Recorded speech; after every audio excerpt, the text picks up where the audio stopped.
Hey everybody, welcome back to the channel. HTM here with an updated solo Magicka Sorcerer for the Elder Scrolls Online. And not only that, this is a solo 1-bar build for the Magicka Sorcerer class.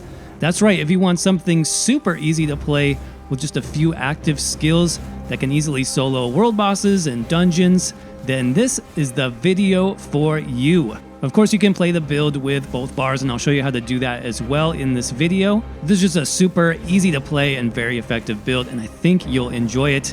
As always, we'll go over the stats, the gear set options, we'll go over skills, champion points, I'll talk about the outfit style, and much more. Coming up next.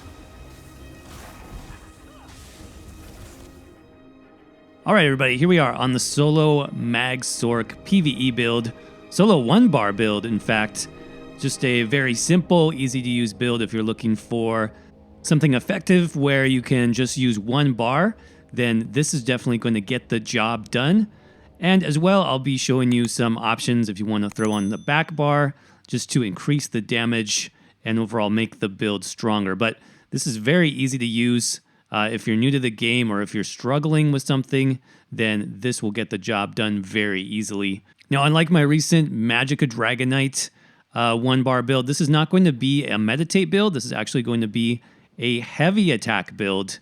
Sorcerers are excellent at lightning staff heavy attack builds, so keep that in mind. Also, make sure you check out the entire video. I'll have that 2-bar setup as well as demonstrations at the end of the video for both 1-bar and the 2-bar setup. So with that said, let's go ahead and jump into the single bar build and just check out the stats. Here, only the potion really to worry about. We have 36,000 max magicka, 25,000 max health, 15,000 max stamina. Our recoveries are very strong overall. 900 magicka recovery, 1,700 health recovery, 650 stamina recovery. And check out what happens when we buff with our shield. Our health recovery shoots all the way up to over 3,000. And depending on your potion, you can get that as high as 3,500. So that should clue you in right away that we are playing a health recovery build. Instead of running the traditional, matriarch pet, which can be a little buggy at times, instead of running crit surge, we're going to be focused on health recovery. And sorcerers are actually very good. They have some great passives that synergize with the health recovery build that make it very strong. Now, in terms of our spell damage buffed with a potion, you do need a spell power potion for the 1-bar version. That'll get you up to 2,800 spell damage, 29% crit. Now that does seem low, but this is actually a 5 heavy armor setup. That's why the crit is a bit low. You can see our resistances are quite nice though. When we're buffed with our resistance buff, over 21,000 spell resist, close to 21,000 physical resist. And again, that's because we are running 5 pieces of heavy armor. Now that's going to be very important because it helps our shield last longer. Some of the older 1-bar builds I was noticing for sorcerers didn't include the armor buff, and that's actually not a great idea because I believe it was in 2019 that your damage shield started to scale with your resistances. So having a high resistance on a solo sorcerer build actually makes a lot of sense. Now, in terms of our attributes, it is a Magicka focus build still, so 64 points into max Magicka there. I'm using the Bewitched Sugar Skulls food. That's going to be the best in slot. Should be still pretty easy to get this, and you see that it's basically the purple tri-stat food on steroids because we get almost 400 extra health recovery. That's going to help a lot with our health recovery stack on this build. And we get a little bit extra base max health, stamina, and Magicka too, so this is great. Now, for the Mundus Stone, again, focusing on that health recovery, I've chosen the Steed Mundus, something a little bit different. I really like this on the Magicka Sorcerer. You get a lot of movement speed. Check that out, 15% movement speed with full Divines, as well as another 362 health recovery. So making that health recovery stack really work well for us. In terms of the race, let's see. Probably the best race in this case will be High Elf. That's because we have the spell recharge passive. We get extra magicka or stamina back based on whichever is lower. This is great for stamina sustain if you need to block or roll dodge something. This is an excellent passive. You also get bonus damage reduction when you're channeling. You can see you take 5% less damage while channeling. Very good for this build as well because we're channeling heavy attacks pretty much non-stop. You also get the max Magicka and, of course, the spell damage. Other races will work fine. I mean, Dark Elf has the spell damage passive as well as some extra stats, so that's great. You know, Breton, you'll have extra cost reduction. That'll be effective as well. Bottom line is you can make any build work on any race. It's pretty much just your choice here in that regard. And then let's see, as far as the potions, I did mention if you're playing a 1-bar sorcerer, we're not running crit surge, so we do need spell power potions. That's going to give us our bonus 20% spell damage and bonus 10% crit. That's going to be very, very important on the 1-bar build. So I think that covers the basics. Let's go ahead and jump into the sets that we're using. So how do we get the high health recovery? Well, there's a couple of options. The best option, in my opinion, is this set called Permafrost. This gives you max health, max Magicka, magic recovery, and for the 5-piece here, when you have a damage shield on you, your health recovery is increased by 885. Now, of course, that scales up with some of our sorcerer passives. If you're using a potion that has health, then you get the major fortitude buff. You get another 20% there. So you can see on my just base character running Permafrost, I go from 1700 health recovery. And then with my shield up, it's almost double. So over 3k health recovery. So this is an excellent set for running a health recovery stack build. This is a little bit tricky to get, though. I'll give you some alternatives because this does come from Maelstrom Arena. Now, the nice thing about this is you don't need to run Veteran to get any of the armor sets in Maelstrom. You can actually run it on normal, and it's not too difficult. And then you can pick up this set. It is a heavy armor set, which means we are, just to make it easy, I'm running 5 pieces of heavy on the body. So heavy chest, waist, hands, legs, and feet, all divines, and I just kept the max health enchant there because why not? Our damage shield scales with health anyways, so might as well have a high health on the solo build for the Magicka Sorcerer. So in terms of stacking that health recovery, this is one of the best sets in the game. You can see that 885. It's going to scale up to about double that, about 1600 health recovery with all of our bonuses going. Now, if you don't have this set or you don't have the Hrothgar DLC and you don't want to farm the set, then there are some options that you can get from the base game. Very simple set that is similar. It's called Beekeeper. Beekeeper gives you max health, same as Permafrost. And then it gives you 2 health recovery bonuses, and the 5-piece health recovery bonus is huge.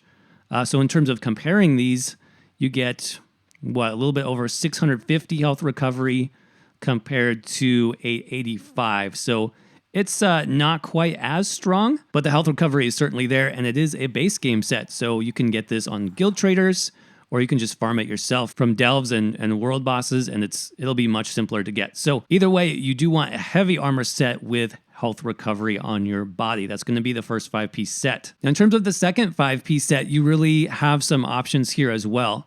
I like to focus on something that has damage on the 1-bar setup. So we got our defensives, we have our health and our healing basically covered by Permafrost, and I just want something that has very good damage, both single target and AoE damage. In that case, Spinners is just a very easy set to run for that. Gives you 2 max Magicka bonuses, which is great. Gives you the spell damage.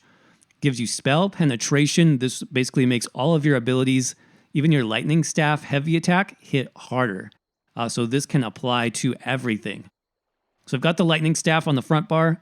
I've got a sharpened trait. I think that's going to be very good. Remember, we are running heavy armor, so our spell penetration is going to be a little bit lower than if we were running a standard, 5 light sorcerer build. And of course, I also have the hardening enchant there. That just gives me an extra damage shield, an extra chance for more health recovery from that Permafrost set.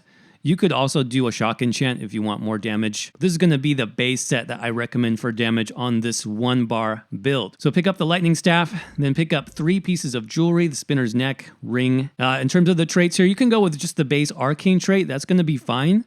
But if you want to push the build a little bit further, then I definitely recommend trait changing a few of those to bloodthirsty. That's because we're not running an execute ability on the 1-bar setup. We just don't have room, honestly. So if you run 1 or even 2 bloodthirsty pieces, you can see you get 10% extra bonus damage per bloodthirsty jewelry piece. So that's going to be 20%. Of course, I'm running all spell damage enchants on this jewelry. As a heavy attack build, you really don't have to worry about sustain at all. So it makes running 3 pieces of spell damage Very, very easy to do. So that's the base damage set I recommend. Now, in terms of other options, Spinners, again, is going to be a good general damage set, but let's say maybe you're a little bit lower CP than I am, maybe you're around 300 or less, and you might be taking some extra damage on your 1-bar setup, then a very good alternative to that is called the Light of Cyrodiil set. This is what I used on my Magicka Dragonite 1-bar setup. And the nice thing about this is it still has good stats. You can see you still have the 2 max Magicka bonuses. You still have the spell damage. But instead of getting the extra penetration on the 5-piece, now you actually have another defensive bonus. So when you're casting or channeling an ability, your damage taken is reduced by 15%. If you get interrupted, your next Magicka ability will cost no Magicka. So what is a channeled ability? Well, it can be something like Crystal Frags, or on a Lightning Staff, it's just heavy attacking. That's actually a channeled ability, and that will actually work for the Cyrodiil set. So this is a great defensive setup. Like I mentioned, if you're lower CP, if you are struggling a little bit, you're taking too much damage, go ahead and pick this up on Guild Traders, and you'll get 15% damage reduction basically all the time because we are focused on those heavy attacks. So that would be the defensive setup I would recommend. Same thing, Lightning Staff, and just 3 pieces of jewelry. Put the Cyrodiil's set there on your jewelry pieces, and you're good to go. And then one other set I did want to mention, which is now new in the Harrowstorm DLC. From the new dungeons, there is an amazing, amazing light armor set called Draugr-Kin's Grip. Now what this does is it gives you max Magicka, it gives you spell penetration, Magicka recovery. But on the 5-piece here, you place a curse on the enemy, and cursed enemies take about 600 extra damage from all of your damage abilities. Now that includes the Lightning Staff, that includes all of our damage over time effects, and the fact that we don't have a lot of spell damage or a lot of spell critical on this build means that this flat bonus can actually do as much as 50% extra damage on things like Wall of Elements or on our pets. Those abilities will scale up a lot because the damage is already low per second. Now the reason I put this on as an option is it is a dungeon set. You do have to grind for this, so it could take a while. But just keep that in mind if you are running the new dungeon. Definitely check out Draugr-Kin's Grip. That's going to be a great set to have on hand for any kind of solo build, any kind of dot-based build is really going to benefit from that. Now, last but not least, let's talk about our monsters set on the 1-bar setup. I went away from Iceheart on this build just because the strength of the damage shield is quite strong. You can see I'm getting about over half my health in that case. And really, I just wanted something that would synergize with my damage shield that I'm casting a little bit more. So I went with Infernal Guardian. This is a really fun set. It gives you max Magicka, and then when you apply a damage shield to yourself, you have a 50% chance to lob 3 mortars over 2 seconds to the furthest enemy from you. They deal about 6k damage. Again, there's 3 of those, and that effect can happen every 6 seconds. So this is basically free damage from something that you're doing already. You're casting your damage shield already to increase your health recovery, to protect your health, and then you're going to get free damage for that as well. So it's a nice effect. It definitely helps increase the damage on the build quite a bit. So that's going to be our Head and Shoulders piece. Now I have just 2 pieces of light. Of course, you can run 1 medium and 1 light if you want to get your full Undaunted passives. That's another option as well. But for now, I just have the light head and the light shoulders. Again, divines on everything. I do have max Magicka as the enchant on my Head and Shoulders, and then max health as the enchant on the rest of my pieces. All right, so let's talk about the skills next on the 1-bar setup. It is a Lightning Staff build, as I mentioned, focused on heavy attacks. We're going to start with Unstable Wall of Storms. This comes from the Destruction Staff skill line. It's going to be the second ability that you get. And I'm using the Unstable Wall morph here. It basically is a little bit shorter in duration. We get some bonus splash damage. You can see it explodes for an additional 6k magic damage. That's unbuffed right now. Now you can use the longer duration morph if you want. I believe that lasts 14 seconds. But I just think this lines up a little bit better with our pet ability, which we're using next. So you can cast those basically back to back and keep a very simple rotation where you have both of those damage abilities up as much as possible. So then the second ability then is Summon Volatile Familiar. This comes from your DAEDRIC Summoning class skill line. That's the first skill that you get, Summon Volatile Familiar. That is the Magicka-based morph, so you do want to pick that one. Gives you a good damage over time effect when you cast that. It lasts for about 10 seconds as well.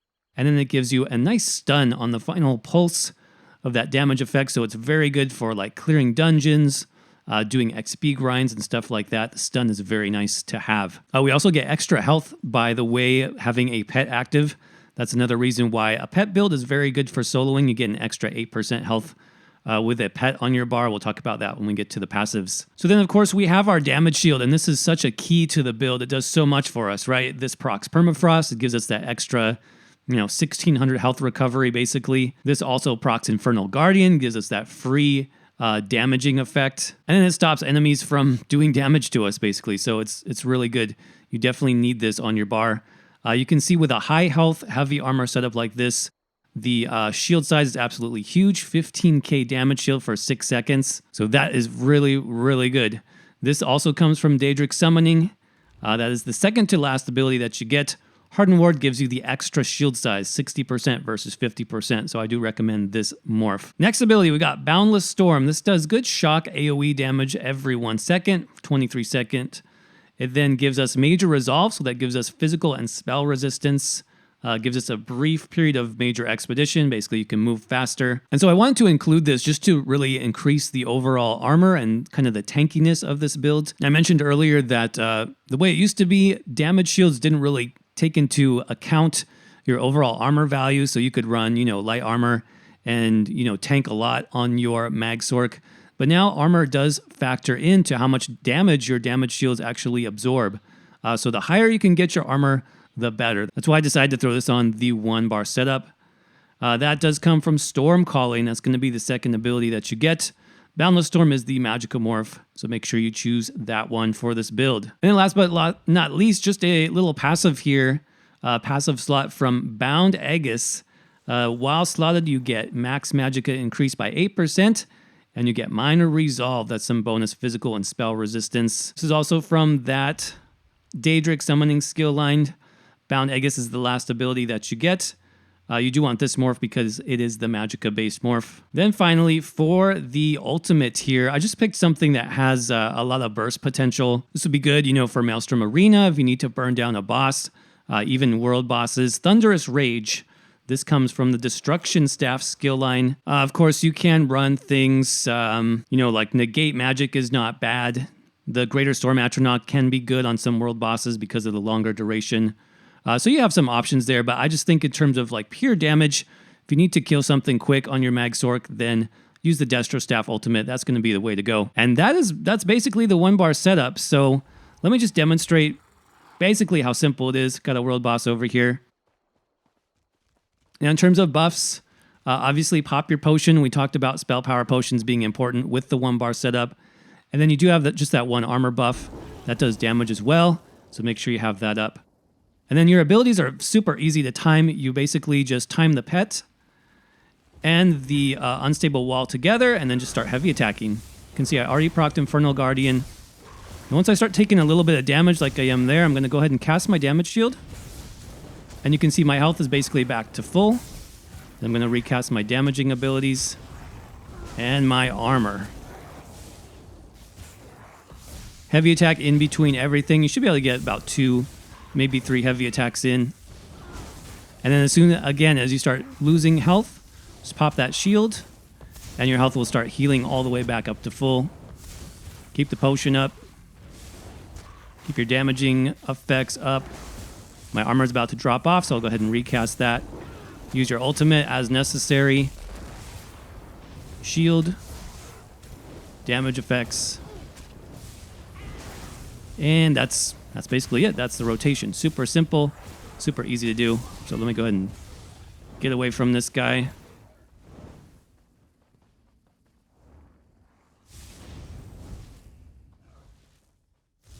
Okay. So that is the 1-bar setup. Very, very simple, very easy. That's the way I set it up. So what would you want to do then if you, let's say, wanted to go to 2 bars? If you want to extend the build a little bit. Well, what I would recommend is just another lightning staff on the back bar. So 2 lightning staffs, basically. You can use spinners still If you have access to it, you could also do like a Maelstrom Lightning Staff on the back bar.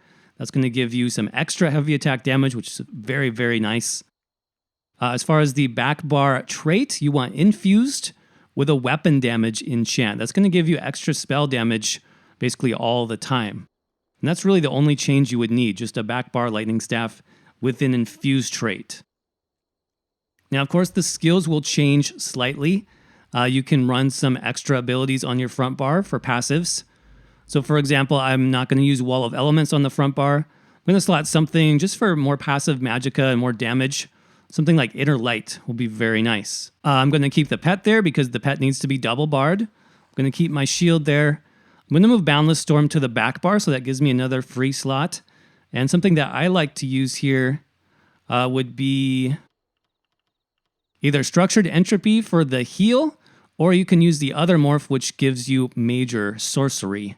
Either way would be fine. If you use the morph that gives you Major Sorcery, you can then change your potion completely. You can use something like Tri-Stat Potions and get even more health recovery. So that would be a nice option there. So that's what I would do in terms of the front bar. Just slot in those two Magicka, those two Mages Guild abilities, I should say. Both are from the Mages Guild. So Inner Light is right here. That's the first ability. Structured Entropy, that's the second ability. Just grab both of those. Slap those on your front bar and you're good to go. For the back bar, you do still want Wall of Storms. So that's going to be the first ability. You just put that on the back bar. Keep your pet there. Again, pets need to be double barred, otherwise they disappear. Give yourself another damage over time effect. Something like Liquid Lightning will be nice just to increase your overall dot damage. That's a Sorcerer class skill. Comes from Storm Calling. That is the third ability that you get. Liquid Lightning lasts a little bit longer, so you can maybe cast this first and then go into your other shorter dots, your pet and your Wall of Elements. But this will give you some nice additional damage over time. And then your last two abilities really can just be buffs. A nice buff to have on the Magicka Sorcerer is Channeled Acceleration. This gives you extra crit damage. Now, there's not a lot of crit on this build, so something else you can put here just to have more of a consistent Magicka pool is just put Inner Light here. So you'd have Inner Light basically on both bars. That's a really simple way to run it. And of course, for our last buff, we still want Boundless Storms. That's our armor buff. That is super, super important. Now, in terms of ultimates, since we now would have 2 ultimate slots open, what I usually recommend for any type of solo build, if you're doing 2 bars, is have Temporal Guard on the front bar. Now, this does come from the Psijic Order skill line, which comes with the Somerset chapter, so you do need to have access to that. But the really nice thing about soloing with Temporal Guard is it gives you passive minor protection. That's 8% reduced damage taken just passively anytime you're on your front bar. And of course, you're pretty much on your front bar a lot because you're heavy attacking with that front bar staff. So that's what I would recommend there. Then on the back bar, basically the ultimate that you're going to be using, 100% of the time, just have Thunderous Rage slotted on the back. All right, so what would that look like? On our back bar, then you just would want to start with your potion, armor buff. Then you just have that one extra dot, in this case, Liquid Lightning. Slap that down first. Pet, wall, bar swap. Do your entropy, and then start heavy attacking. And it's basically the same thing. You've only added in a few more skills. Get in about one more heavy attack, and then just bar swap. Repeat your dots. Make sure your armor is up. Entropy. Throw in a couple heavy attacks. Again, if you start taking damage, then throw up that shield. And that's the basic 2-bar setup. So you can see he's taking a lot more damage in that case because we're able to throw in a couple of extra damage over time abilities, which is really nice. And again, the rotation, even with the 2-bar setup, is not too difficult. Okay, so what do you need in terms of passive abilities? You know, Sorcerer passives are pretty good, but not all are necessary, especially in Dark Magic. Although Unholy Knowledge is excellent, you know, you get the cost reduction here. Blood Magic, we're really not going to be using this, so you could save a couple points here. We're not casting Dark Magic abilities really on this setup. Persistence, if you happen to block, this is something to keep in mind. You reduce the cost of your next ability. So if a boss is maybe heavy attacking you, you can block, get that persistence buff, and then cast your shield. That Hardened Ward will get a 15% cost reduction. So make sure you use that when you can. Exploitation, we're not going to be using that passive. Now in DAEDRIC summoning, these are very good, very important. You can restore Magicka if your pet dies. Power Stone does reduce the cost of that Destruction Staff ultimate, which is really important. And here's a major passive. This is what I talked about as far as stacking health recovery on the Sorcerer. It's called DAEDRIC Protection, and you can see you get 20% health and stamina recovery if you have a DAEDRIC summoning ability active. And of course, we have that always with our pet, as well as our Hardened Ward. So we're helping to stack health recovery through this passive. This is what makes that Permafrost set really, really good on a Magicka Sorcerer, of course, because we have the shield as well. An Expert Summoner, we talked about this as well. Extremely important. That's a lot of health, 8% extra health just by having that pet active. So make sure you get that one. Under Storm Calling, Capacitor does increase your Magicka recovery. That's a good one. Energize does give you more shock damage. Basically everything we do is shock damage, so this is going to buff your lightning attack heavies, your pet's damage, and your wall. So this is great, especially for the 1-bar setup. Amplitude does increase your damage when your enemy has more health. And then Expert Mage gives you a bit of extra damage for having Sorcerer ability slotted. That's a good one too. This is a double Destruction Staff setup, so you want all your Destruction Staff passives, obviously. And then remember, we chose to go heavy armor, and we get some nice passives from this, actually. We get lots and lots of resistances. We get more health recovery. So again, wearing 5 pieces of heavy, if you're doing a health recovery stacked build like this, you can get 20% bonus health recovery even there. So the Constitution passive, very important for this build. Juggernaut increases that health by 10%.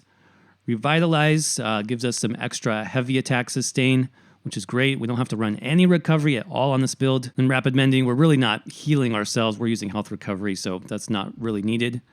If you're running light armor, make sure you grab the first 3. In terms of other passives that are important, Fighter's Guild, Banish the Wicked. This gives you extra ultimate when you kill Undead or Daedra. Mage's Guild, mostly if you're running the 2-bar setup, you'll want your Mage's Guild passives because you get extra, max Magicka for running these. Psijic Order, I didn't mention this, but if you're running the 2-bar setup, you actually get a free damage shield just by blocking on your character. So that is nice. Undaunted, you can get extra max stats from the Undaunted Metal passive. Make sure you pick that up. Assault and Support, you don't need these for this build. There's no PvP needed here at all. Always get your Racial passives, of course, and then Alchemy Medicinal Use. Especially on the 1-bar setup, this will make those Spell Power Potions last the full 45 seconds that you need them. Okay, in terms of champion points, I'm going to talk mostly about the 1-bar setup, and then I'll just mention where you could change things. But for the 1-bar setup, it's really, really simple. I put 51 points into Warlord. That's just some extra break-free cost reduction. 43 into Tenacity. That's going to really help our Magicka sustain. 27 Arcanist, 23 Mooncalf. We're not really concerned about these recoveries so much. What we really want is this one. 75 into Healthy. If you have that, that's going to give you an extra 14% health recovery. So that's really nice, again, as far as stacking that health recovery, especially when you have your damage shield up. Then 28 Shadow Ward, 23 into Tumbling. For the Blue Tree, 75 into Elemental Expert, 64 into Spell Erosion. Why so much here? Well, this is 5 pieces of heavy, right? So we don't have like the light armor penetration passive. We're losing about 4k penetration there. So you can just put those points into Spell Erosion and you'll get most of that back. Of course, we are running spinners. We are running a sharpened front bar staff. So that does pretty well in terms of maximizing our penetration on the build. I don't have anything into Elfborn because I'm really not focused on crit damage. 56 into Staff Expert. You can see you get almost 30% heavy attack damage here just from 56 points. And then over here on the Ritual, 70 points into Thaumaturge. Of course, especially if you have a shock enchant, you'll get the Exploiter passive, which is nice for increasing your overall damage. And then in the Red Tree for our defensives, 81 into Ironclad. 64 into Hardy and Elemental Defender, 40 into Thick-Skinned, 20 into Bastion. This really, on a Magicka Sorcerer with as much health as I have, this isn't going to help that much for that Hardened Ward, but this will help if you're running the Hardening Enchant. That Damage Shield Enchant on your front bar gets buffed pretty well by just a few points here. So recommend putting a few there if you're using the Damage Shield Enchant. And just one left over for Heavy Armor Focus. Last but not least, the outfit style is This is mostly just Sunspire motif. For example, the chest, that would be the light Sunspire jerkin. Shoulders are Sunspire shoulders. And we got the Sunspire gloves. That staff is Abner Tharn's staff. All right, everybody, that's going to wrap up the solo 1-bar PvE Mag Sorc build for the Elder Scrolls Online. Hope you guys enjoyed this one. If you did, of course, make sure you crush that like button. It absolutely helps out the channel, and I would certainly appreciate it. As usual, I'll have some gameplay here at the end.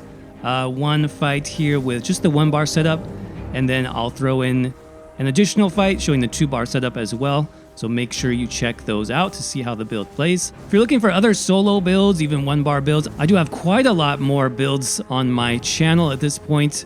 So I definitely recommend subscribing. There'll be more videos coming out in the future as well. Quick shout out to all the channel members who are going the extra mile by supporting the channel financially. You guys are amazing. I appreciate everything you do.